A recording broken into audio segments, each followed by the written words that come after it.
ยงจันทร์เมืองคนยิ้มง่ายดวงใจฝันใฝ่สิ้นธรรมดินแดนแห่งความสวยงามสมนามเมืองเอกของลาว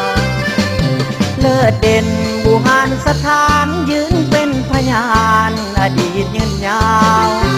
วันบุญเสาเวียงบ่าวสาวก่อนลำวงลาวมนต์ซื่นเกี่ยวกันก่อนลำวงลาวมนต์ซื่นเกี่ยวกัน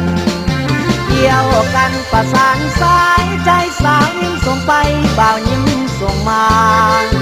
เกี่ยวกันประสานสายตาสาวยิ้มส่งมาบ่าวยิ้มส่งให้ยิ้มส่งสัญญาณความหมายยิ้มเปิดประตูหัวใจ